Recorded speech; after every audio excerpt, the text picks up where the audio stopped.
जय माता दी। आप सभी का स्वागत है एस्ट्रो वैष्णवी चैनल पर। हम सब इस समय माँ शक्ति के पवित्र पर्व नवरात्रि की दिव्य श्रृंखला में माँ दुर्गा के 9 स्वरूपों की कथा को सुन रहे हैं। पहले दिन माँ शैलपुत्री, दूसरे दिन ब्रह्मचारिणी, तीसरे दिन चंद्रघंटा और चौथे दिन माँ कूष्मांडा के सृष्टि रचयिता स्वरूप के बारे में जाना। और आज है नवरात्रि का 5वां दिन। आज के दिन माँ स्कंद माता की पूजा होती है। आज हम जानेंगे कि माँ स्कंद माता कौन है, भगवान कार्तिकेय का जन्म कैसे हुआ और क्यों नवरात्रि के 5वें दिन इस स्वरूप की पूजा होती है। पौराणिक कथाओं के अनुसार एक समय ऐसा आया जब एक अत्यंत शक्तिशाली असुर ने तीनों लोकों में आतंक मचा दिया। उस असुर का नाम था तारकासुर। तारकासुर ने कठोर तपस्या करके भगवान ब्रह्मा से एक वरदान प्राप्त किया। उस वरदान के अनुसार उसे केवल भगवान शिव के पुत्र ही मार सकते थे। तारकासुर को विश्वास था कि भगवान शिव कभी विवाह नहीं करेंगे और उनका कोई पुत्र नहीं होगा। इसी अहंकार में उसने देवताओं और ऋषियों को परेशान करना शुरू किया। तारकासुर के अत्याचार दिन प्रतिदिन बढ़ते जा रहे थे। देवताओं का स्वर्ग लोक भी सुरक्षित नहीं पा रहा था।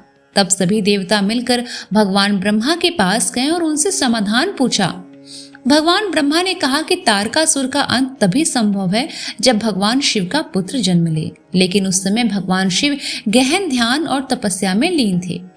तभी देवताओं को देवी पार्वती याद आई। माता पार्वती पहले ही भगवान शिव को पति के रूप में प्राप्त करने के लिए कठोर तपस्या कर चुकी थी और उनका विवाह भी भगवान शिव से हो चुका था। देवताओं ने देवी पार्वती से प्रार्थना की कि वे संसार की रक्षा के लिए एक ऐसे पुत्र को जन्म दे जो तारकासुर का अंत कर सके। देवी पार्वती ने देवताओं की प्रार्थना स्वीकार कर ली। कुछ समय के बाद देवी पार्वती के गर्भ से एक अत्यंत दिव्य और तेजस्वी बालक का जन्म हुआ। ये बालक आगे चलकर देवताओं के सेनापति बने और उनका नाम पड़ा कार्तिकेय। शास्त्रों में उन्हें स्कंद भी कहा जाता है। इसी कारण उनकी माता को स्कंद माता कहा जाता। माँ स्कंद माता का स्वरूप अत्यंत शांत और दिव्य बताया जाता है। वे सिंह पर विराजमान होती हैं और अपनी गोद में बालक कार्तिकेय को धारण करती हैं। उनके 4 हाथ हैं। वे हाथों में कमल के पुष्प होते हैं। एक हाथ से वे अपने पुत्र स्कंद को संभाली रहती हैं और चौथे हाथ से भक्तों को आशीर्वाद देती हैं। इसी कारण उन्हें करुणा और मातृत्व की देवी माना जाता है। जब कार्तिकेय बड़े हुए तो देवताओं ने उन्हें अपनी सेना का सेनापति बना दिया। कार्तिकेय अत्यंत वीर और शक्तिशाली थे। उन्होंने देवताओं की सेना का नेतृत्व करते हुए तारकासुर के विरुद्ध युद्ध किया। यह युद्ध बहुत भयंकर था, लेकिन अंततः कार्तिकेय की वीरता और शक्ति के सामने तारकासुर पराजित हो गया और उसका अंत हो गया। इस प्रकार तीनों लोकों में फिर से शांति स्थापित हो गई। माँ स्कंद माता का यह स्वरूप मातृत्व, करुणा और संरक्षण का प्रतीक माना जाता है।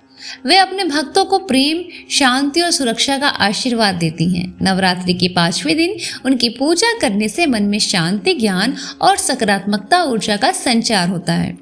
तो ये थी नवरात्रि के 5वें दिन पूजी जाने वाली माँ स्कंद माता की पवित्र पौराणिक कथा।